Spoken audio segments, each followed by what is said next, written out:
Okay.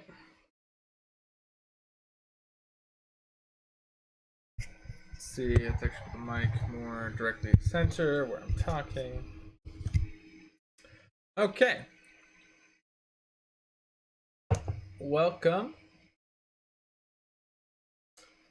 to our thing today. Oh, didn't realize that the picture's in the way. Well, don't worry about it. It says part one. Part one. So we're going to review Advent of Code Day 1, Part 1. Next, we're going to verify the HLS that we did a while back. We're going to create a test bench for this and use the example set to verify our code works. We're going to build ZCO1 with HLS IP core. Yeah, sounds good. May need to put DMA in there. That's going to be fun, figuring out how the DMA works. We're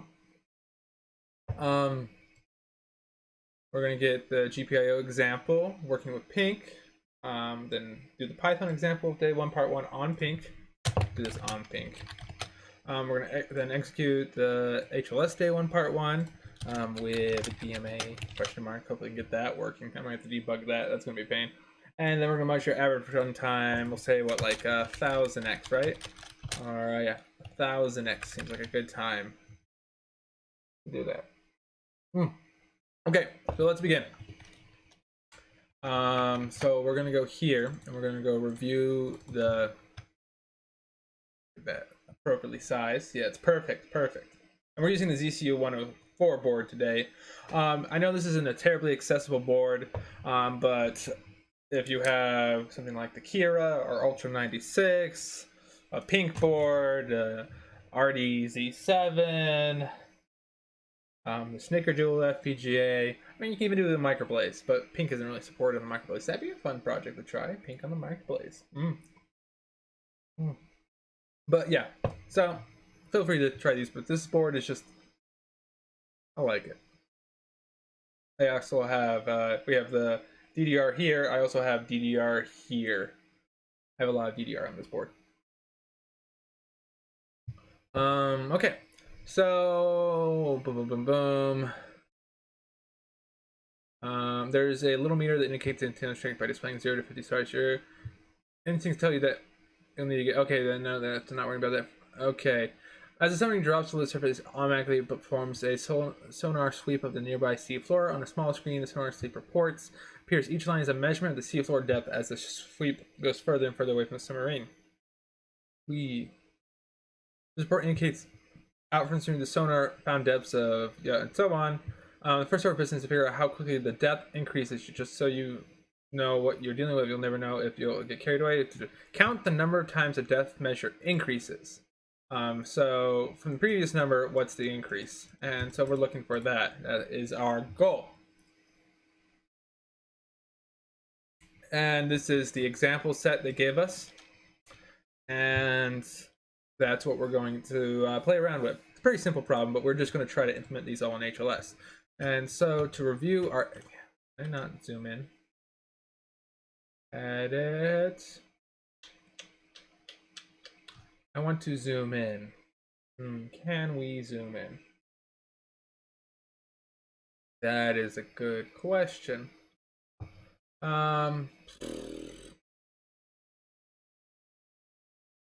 Yeah. See. Shift. Okay. So basically, how we've done this is we have an input stream. That input stream is an HLS stream. Of input T, and here we have the data. We have an HLS stream.h. Can I open that source? Open. Okay, so apparently, if I remember, it's just going to be data, user, other things that are boring at the moment. Temp.last. What's the structure? Can we open declaration? No, open right here. Input. No, that's why I want open declaration.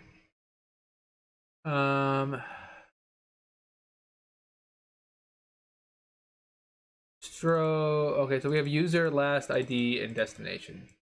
Or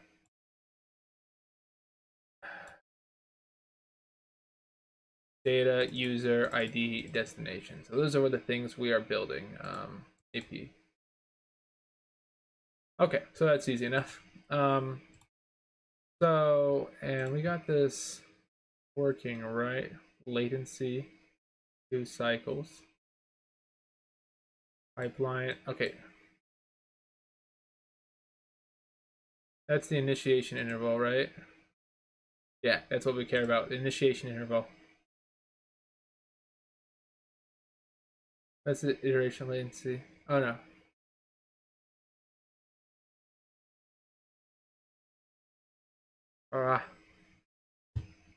I assume we can just do this every clock cycle, which was the hope.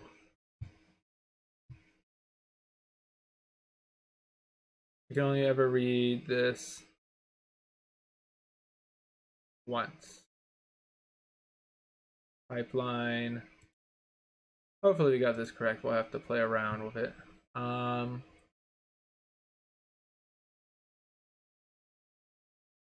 Okay, back to solution. I want to look at this real quick. 2 cycles, that's fine.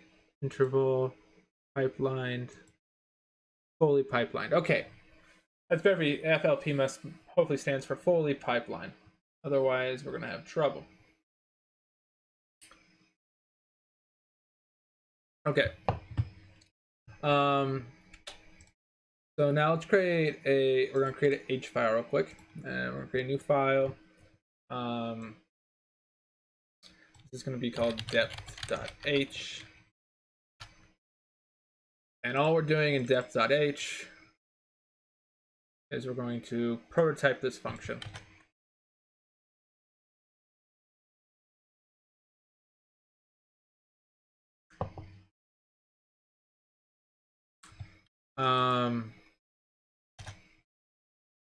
Okay.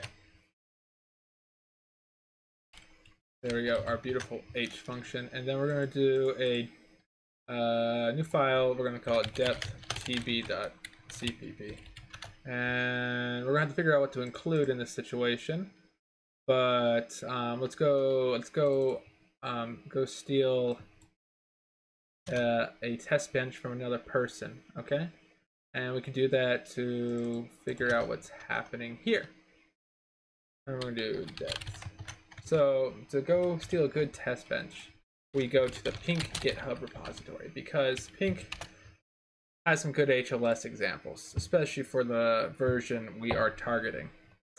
We're gonna say which version of Avado is this? Let's go releases. I want the 2021.1. Oh, are we using too new of a version? Don't tell me.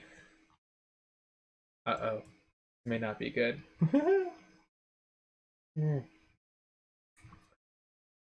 I think we'll be fine. It yells at, we'll find out. Otherwise, oops, we did something bad. So, oh no, let's go back to PYNQ. So we go to boards, go to IP, we go to HLS. We got a bunch of fun HLS cores. Let's do the color convert. We have 2, I assume they're different widths. So we have a color convert.cpp. So let's go, oh, it's an HPP file, whatever. So they have a bunch of these fun things. So yeah, let's go ahead and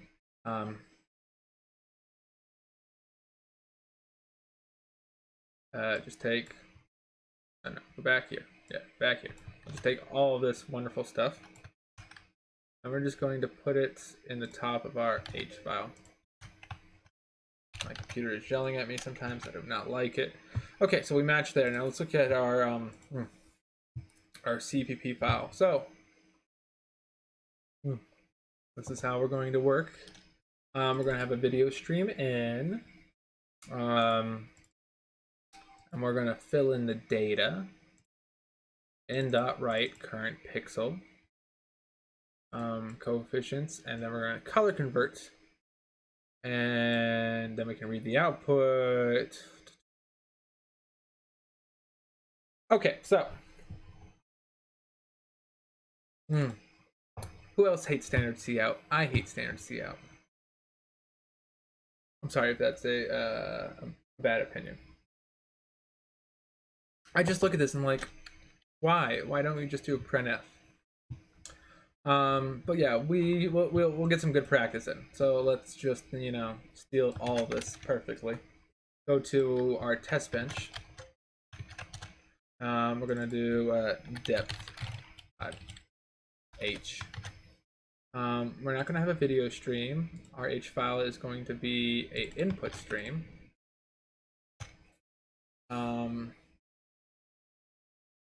And then what's the output? It's an APU init.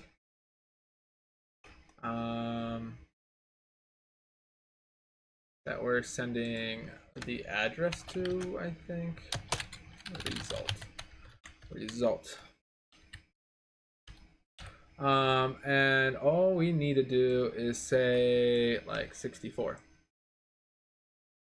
And then call the function.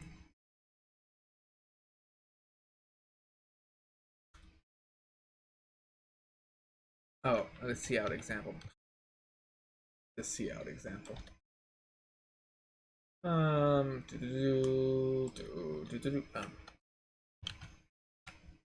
Want that. We just want to do just output the result. Right. Output the result. Really?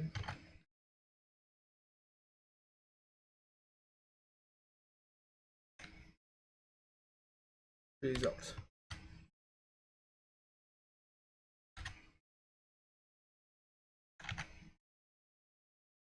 Why does it not make my CF? Oh, okay, we need standard in. I am not used to this. Okay. No net new line. Okay, so now we're going to call top function. And we're gonna put we're gonna do in and then result.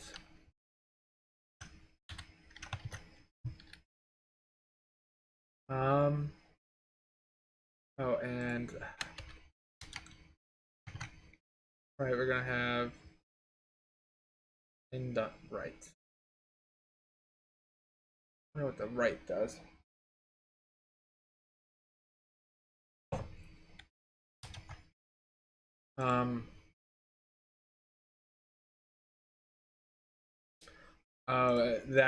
That's what's being put into the data. So we want to do it in.write, let's say 64. Okay, cool. We'll figure out how to do the array in a second. So project.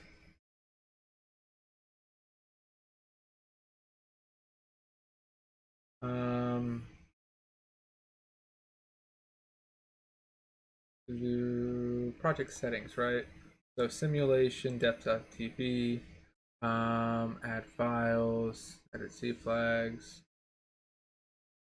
Okay, so let's run C simulation.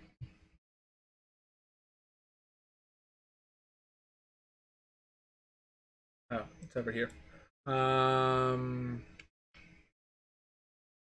Okay.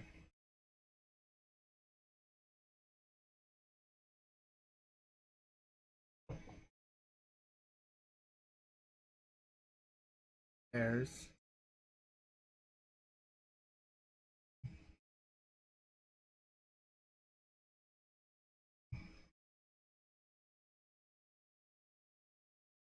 Oh, I need to say it's. Do we need to cast it?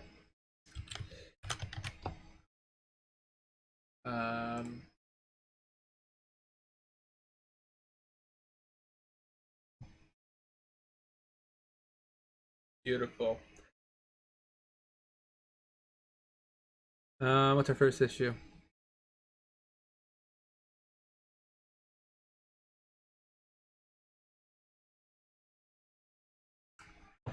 This is fun.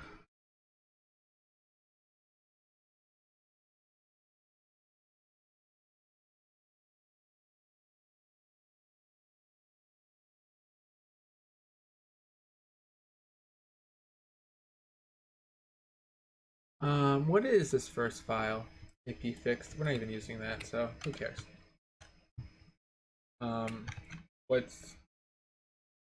What is being used in our example HPP file?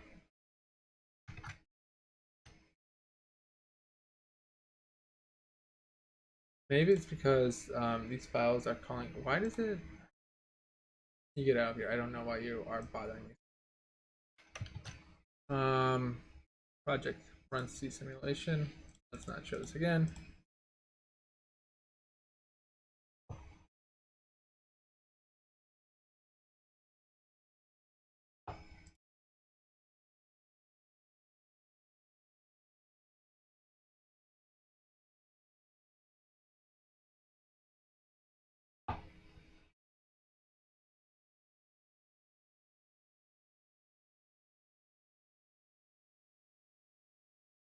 Oh, how did they do it? Okay, so apparently I'm doing this very poorly.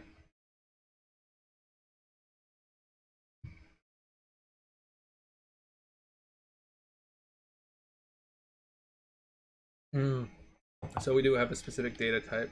I'm not doing a great job of that. So it's called input T. So we need to do input T. Call it temp, I guess. I'm going to say temp dot data equals 64. And that is what we're going to run here.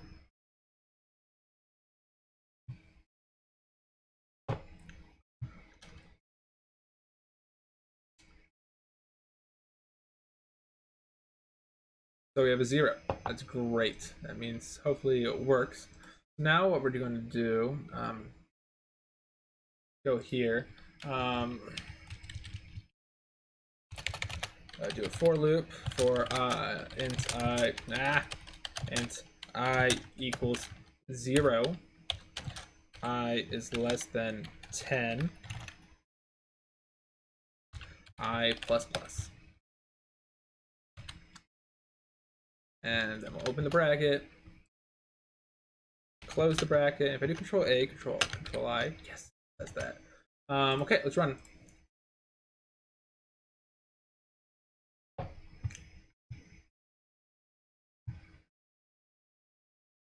Do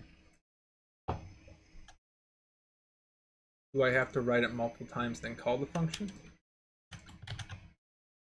Will this change things?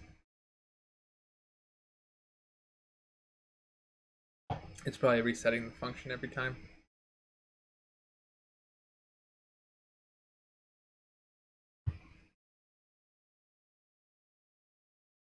Do I need to pass it the address?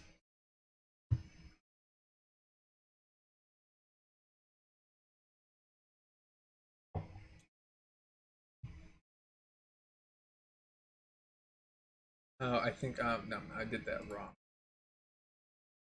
Do I need to pass it the address?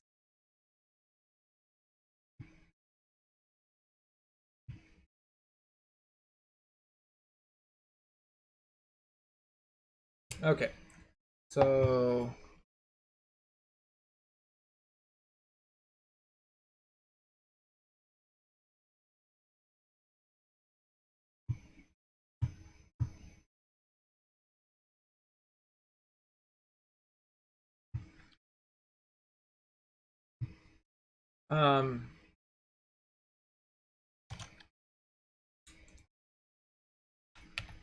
let's just say equals 2, right? Do something stupid simple. where I just want to see if the value do that for if the value changes.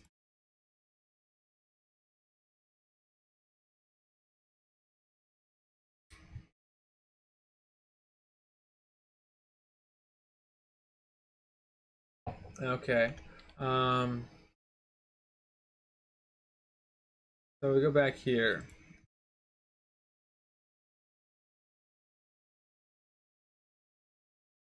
If it equals less,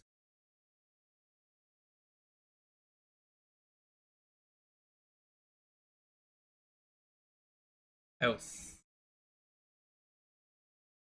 If the previous value is less than current value.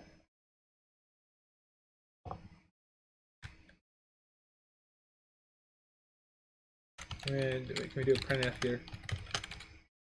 Say hello. That okay. This is going to be a 0, 1.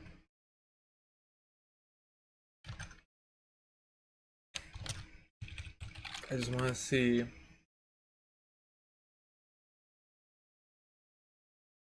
Yeah, that should be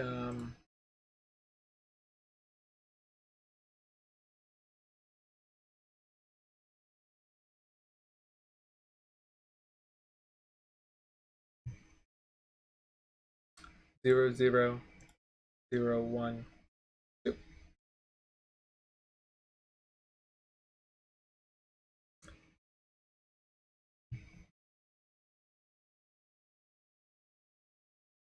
So, but these all are just going. Oh, we're not incrementing the value. That's why. That's why. So I think it's actually working just fine.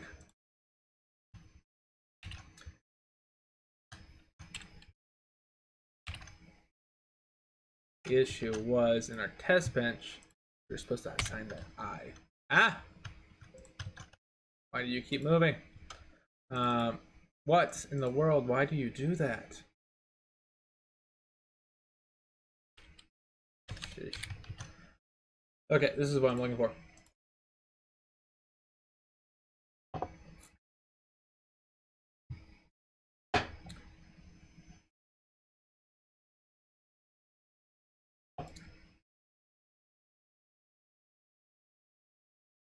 Now does the whole thing change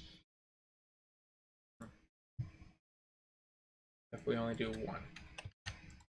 So we have -1, -1, 0, 0, 1, 1, 2, 2, 3, 3.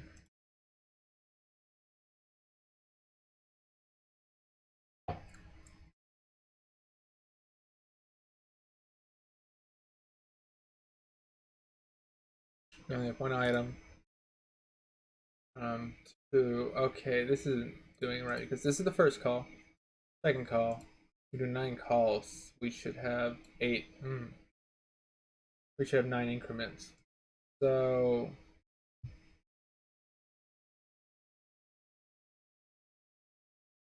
oh, it's because we're starting at 0. Start at -1.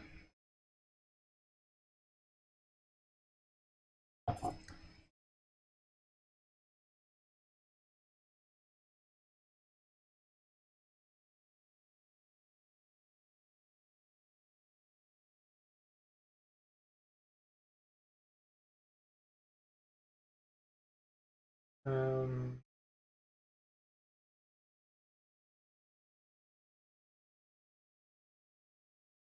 um, what's this? We may have the wrong type here in this situation. I don't know why I keep saying because we have the U there. Maybe that might be unsigned. So let's open the declaration. Yeah, we want that signed. Let's make that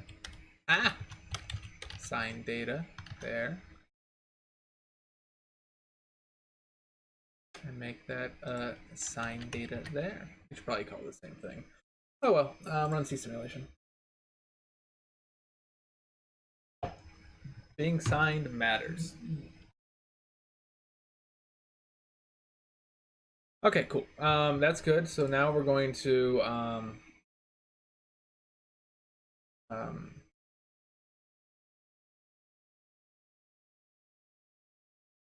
let's see, synthesis.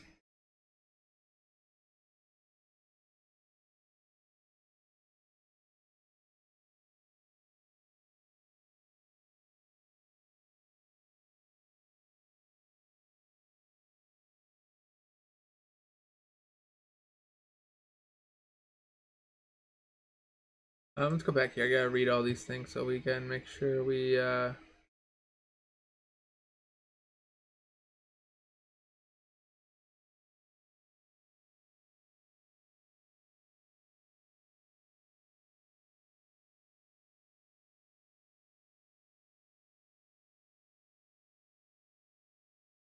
okay, cool. Now what we're gonna do is we're going to export this, export RTO.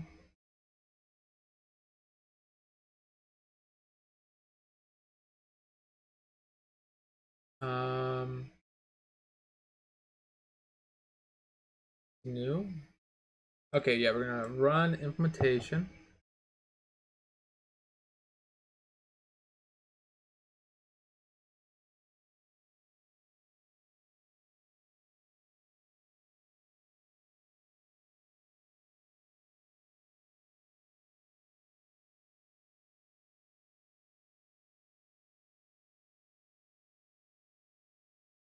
Does it just have the? It just has the IP there, so maybe. Okay, so we've created. This is the saved one. So what we're gonna do now is we're gonna go to our IP catalog, and we're going to add a repository. Add a repository, and we're gonna go to AOC, day one, HLS, part one. And yeah, just say AOC. We have one IP. Add to block diagram.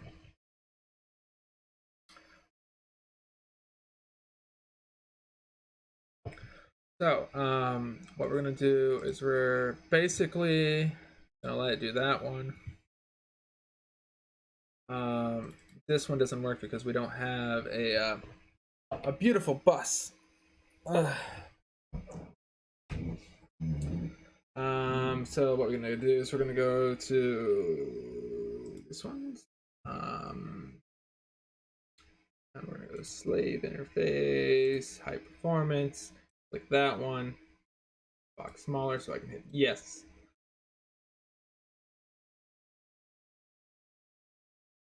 Give this a quick shake.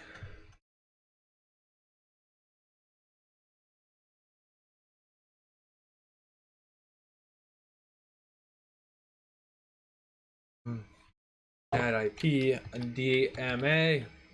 We're gonna go direct memory access. This is when you're not doing a scatter gather. Sure. We only need a write channel. We don't need no read channel. Max burst side. Yeah, it should be fine. Run connection automation. Yeah, we do that. Do that. Oh, my bad. So apparently we're just doing a read channel. We're reading data width. Data width. Hit OK. Run connection automation. And go like this, double click that, see what it says. We're all good. We're gonna validate this person.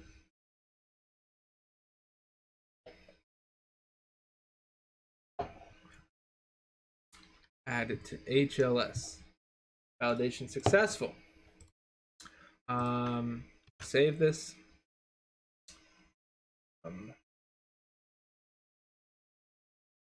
And then we're going to generate bitstream.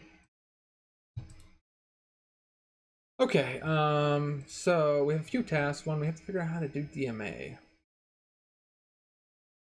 Let's see, PYNQ PYNQ DMA example. Yeah, it's okay. Block diagram, create input buffers, and okay, apparently there'll be a DMA on that bit file, dependent upon the answer.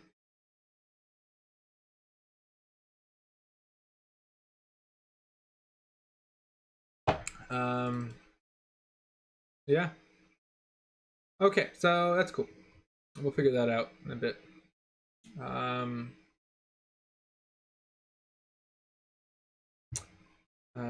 Let's see, is there a PYNQ HLS course?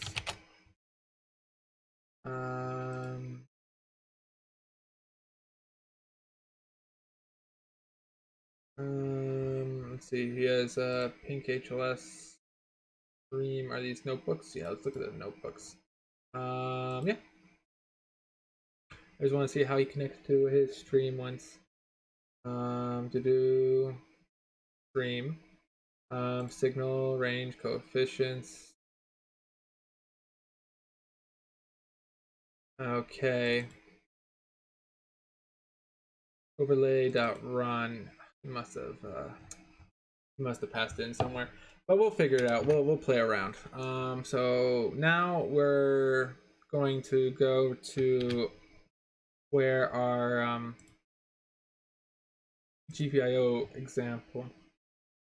Hard drive. Go to stream. ZCU140 GPU. We want the bit file, and then we want the hardware handoff file. So let's go here, right? We're gonna CD to PYNQ, or CD overlays. We're going to copy base into we'll call it GPIO. Yeah, Linux. Okay, cool. GPIO. We're gonna need the bit file, so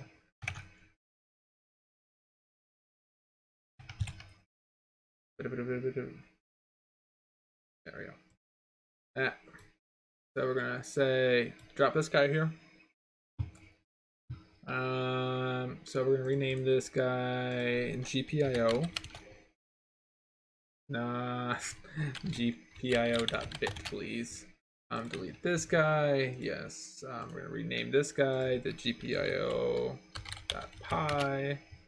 And then this base hardware we need to replace. The base hardware should be located in sources. We go to sources. We go to the BD, the top, the IP for this. Oh, is that not where it is? Never remember where the hardware handoff file is. Hardware, nope. Then user file generation. Storage generator. Hardware handoff. There we go. So let's take both of these, right? And we're gonna drag them here. We're gonna take all these and just delete those. Yes, we want to delete those. We're gonna delete that one. Yes, we're gonna rename this to GPIO hardware. Rename this one to GPIO. We're just gonna get a good example of us being able to turn on and off the LEDs by writing to using the MMIO example to write to an address space.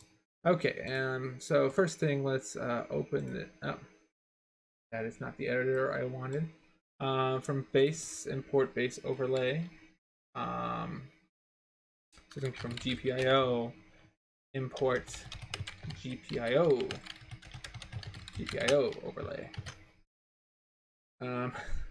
Yes. I'm not sure if that went, so we're gonna open with And we're going to make sure there's nothing else on this.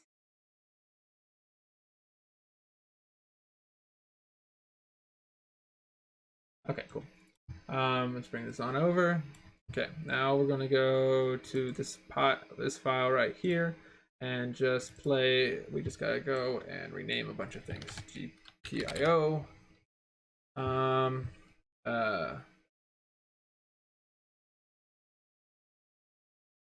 Yeah, none of that, please. It clocks. Wait for the axis to reset these. Yeah, we don't need any of that. So, boom. That's all we're doing with this. Yes, it is this. We want to get rid of that, otherwise it's going to be angry. And this is all we'll play with, and we're going to get this up and running. So, now let's pull up our Jupyter Notebook page located on our ZCO 104. We have an AOC here, untitled. Boom. Let's start here. We're going to call this one. Oh, there's a Python thing. So we're going to go here. We're going to create a new notebook. New Python 3 notebook page. We're going to call this one cancel. We're going to call this one GPIO example to get this up and running.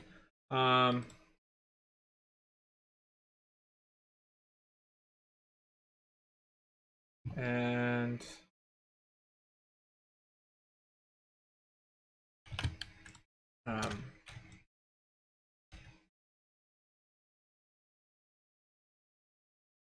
maybe we can just do that, right? Yeah, see if that works. And if I do GPIO bits, will this run correctly?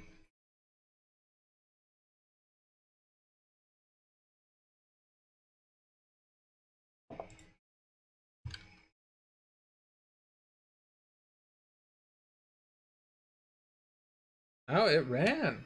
Cool. Oh, we ran it again. We want to do an MMIO example. So let's go look at their, go to the PYNQ notebooks. So what we want to do is we want to do the MMIO, right? So we want to import MIO and give it a base address and the length of in bytes. It's not going to be here. MMIO.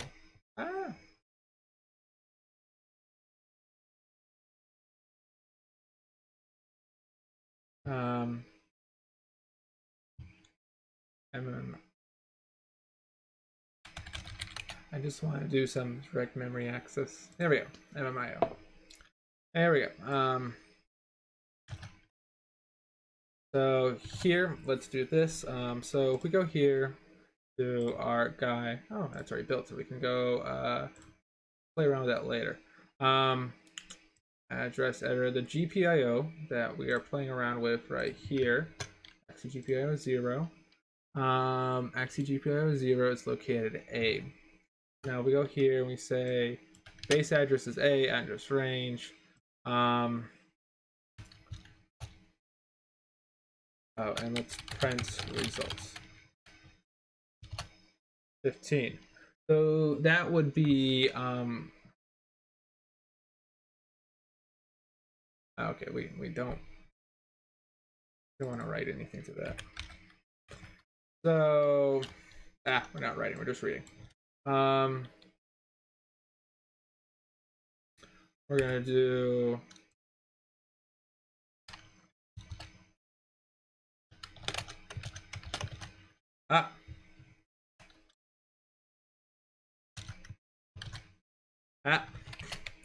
we can do it. Let's see. Okay, so make life easier for everyone. Okay, so we run this. Only 3 enabled? Weird. That'd be just 2. So it's GPIO1 and GPIO2, and the dip switches. Oh, if we take all these dip switches up, what does this do? We do all these down. Okay, so well, let's do the best thing here. So let's go through how we get this. And my solution is always you pull up the documentation.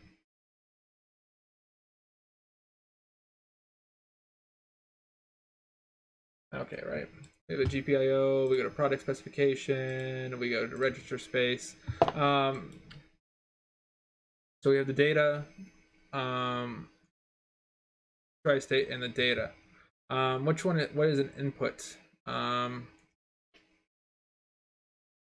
Is configured as an input. Is a 1.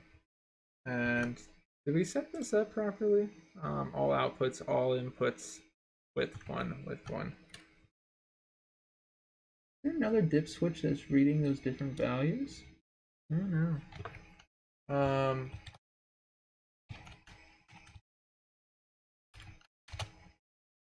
Because register. Oh, I'm probably not doing this right. So yeah, 8C. Okay, that's all outputs. Let's go back to that right example, right? We had this. Let's write zeros to our GPIO, our LEDs, right? Okay, we turned off all 4 of those. And where are those dip switches going to? Says we're going to the 4 dip switches, 4 bits. They're all inputs. Yeah, that's interesting. They're like a there another dip switch I do not see here that is controlling those. Oh, I found it. That might have been the mode pins. Oops. Yeah, those were the mode pins. Here's the dip switch.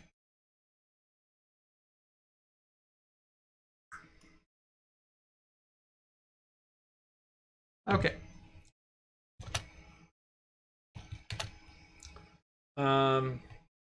Very good.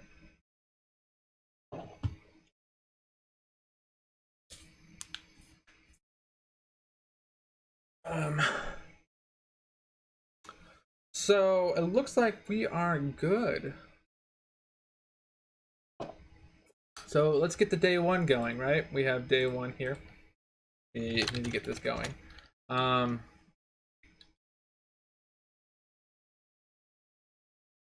So we're going to do, let's go back to that DMA example right here. Let's get this working, and then we should be good to go. So let's go here. We want to go up, up, up, up, up.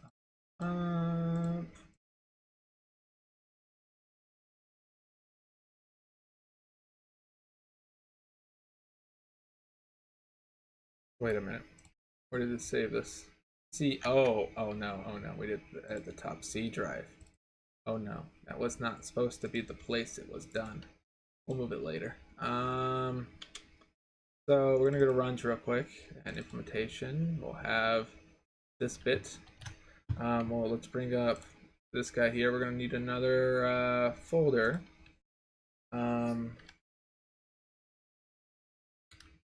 CP -r GPIO to what, day 1? Call it day 1.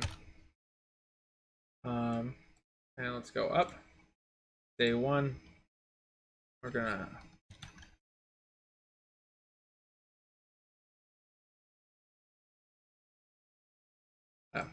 bring that in.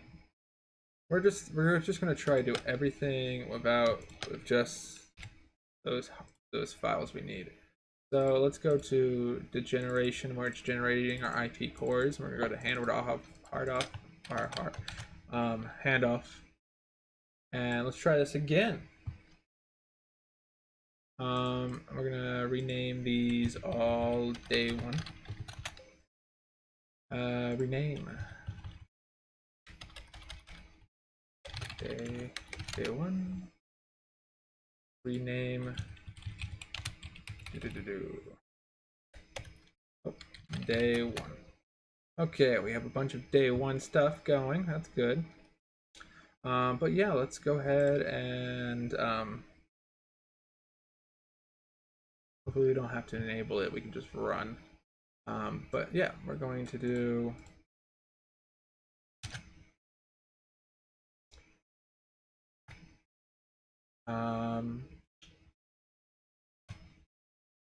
day one. Does it find the DMA?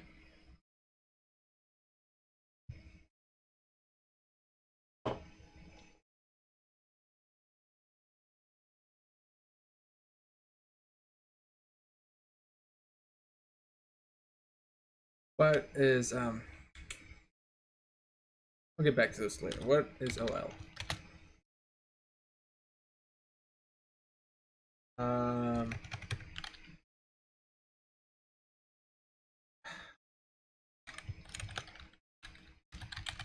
Was it that?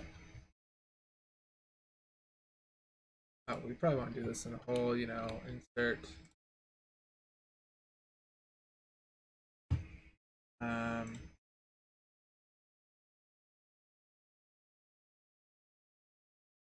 It's probably what it's called. What did we call ours? Ours is axidma underscore 0. Let's try that one. We may have to go to see how it's if there's a way to list them out. There's probably a great way to list them out, you know?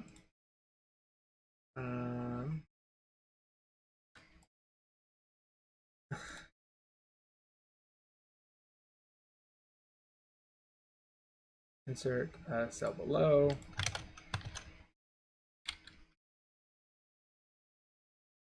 It's underscore 0. Ah, beautiful. So let's go back here.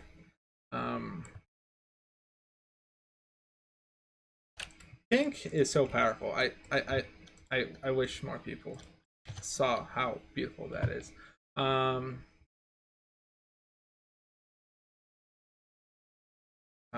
Can we do like example dot size length? Okay.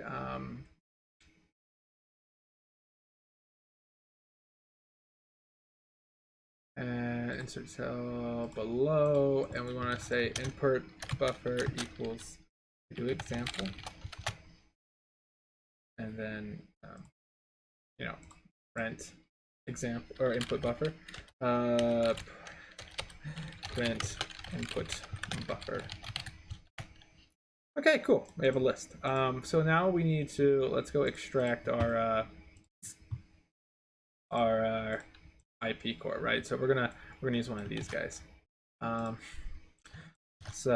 gonna do no writes. We're gonna just do a bunch of reads, and let's go find the address of our HLS core. So if we go to address mapping, our HLS core right here, top func is at A001, and if we do that here, we see a bunch of zeros. But we need to understand what the addressing is. So if we go back to our Vitus, we go to implementation, and we go to the drivers top function source. There should be a hardware file, and this tells us the beautiful addresses. A single of clear output, read write, clear input, clear output, signal of clear O. So 20 is what we want to read.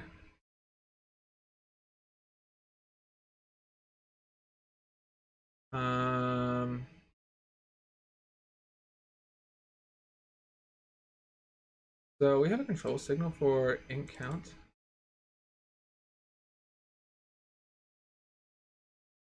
It looks like we can clear it, which is interesting.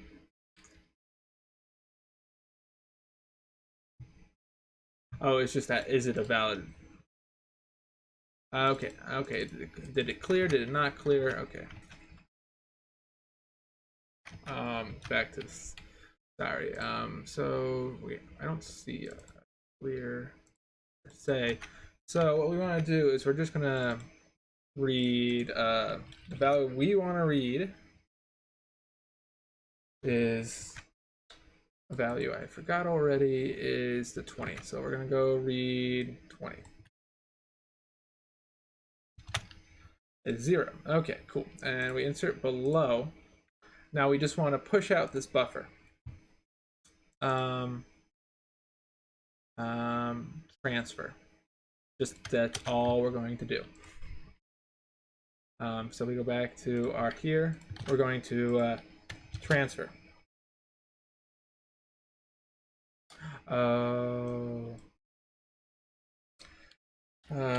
For I in example, right? Input buffer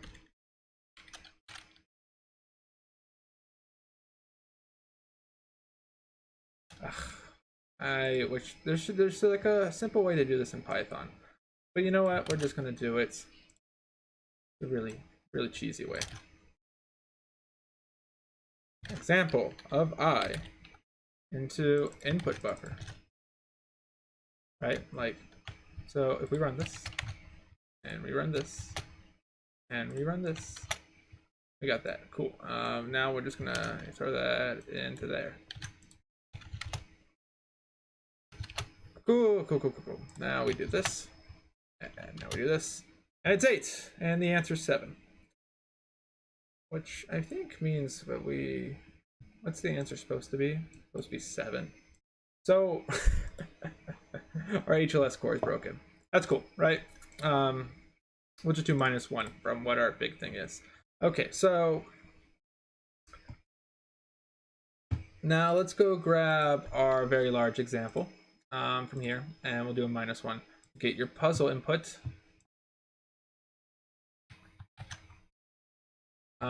So we take this, right, and we go first over to this wonderful guy, and then we're like, yeah, can we replace? Can we extend that to a return / new line?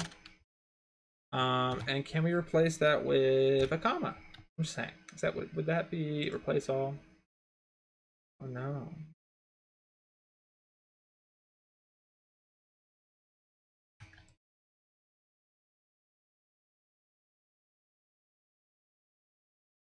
How do I do that again?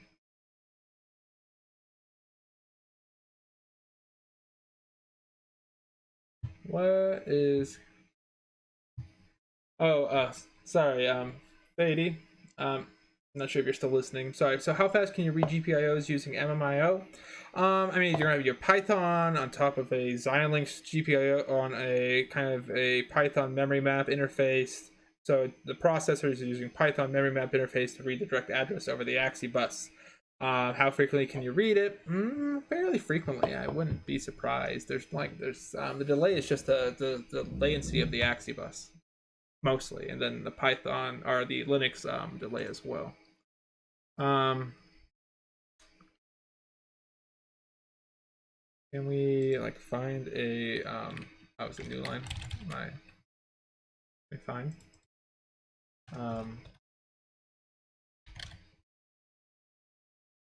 That's all we need. Replace all.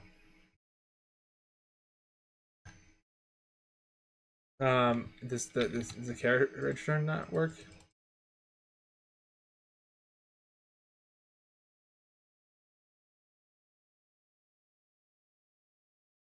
There we go. Beautiful. Everything is on a single line now. So let's go back to this guy right here. Right? It's beautiful. And let's count it. So let's go ahead and redo day 1.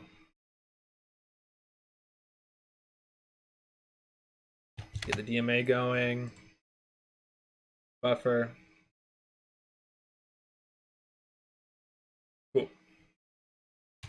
0. Send the channel. 643. Let's not print that in hex. Okay, we're off by 1, but booyah! We did HLS, the solve day 1. So let's go put 16, or part 1. Let's go put this in so I can think about the next part. Okay. What does our data look like? Better not look right. Oh. Your puzzle input. What's our puzzle input look like? Okay, same type of thing.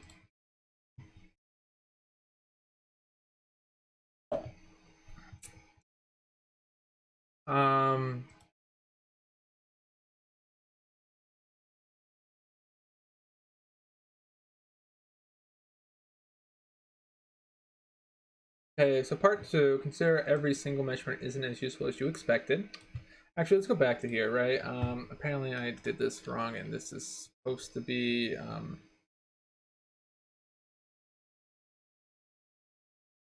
0? No, it doesn't change with the previous value. Okay, how did I do it in the Python real quick? Right here. Previous is 0, count is -1.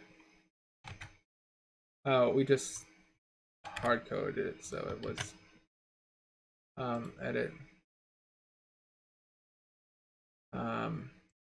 Maybe we can run the other thing.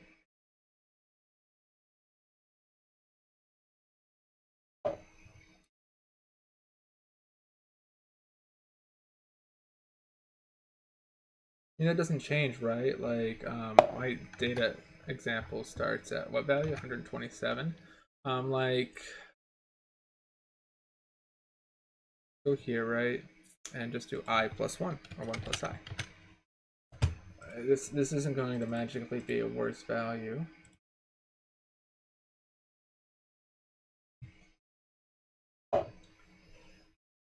That seems kind of weird. Okay, so yeah, I see 9 values there. I guess we didn't calculate. Whatever. We can move back to that later. We're off by 1. Instead, consider the sums of 3 measurement sliding window. Again, consider the above example. A, B, that's our window. Okay, start by comparing the first and second 3 measurement windows. The measurements in the first windows are marked A, B. Second is sliding window, yes, and the sum is 618. Okay, the sum of these measurements in the second window is larger than the sum in the first. So the first comparison increase. Your goal is to count the number of times the sum of the measurements in the sliding window increases from the previous sum. So compare A and B, then compare B and C, then C and D, and so on. Stop when there aren't enough measurements left to create a new 3. Okay, we can do this. This wouldn't be too hard.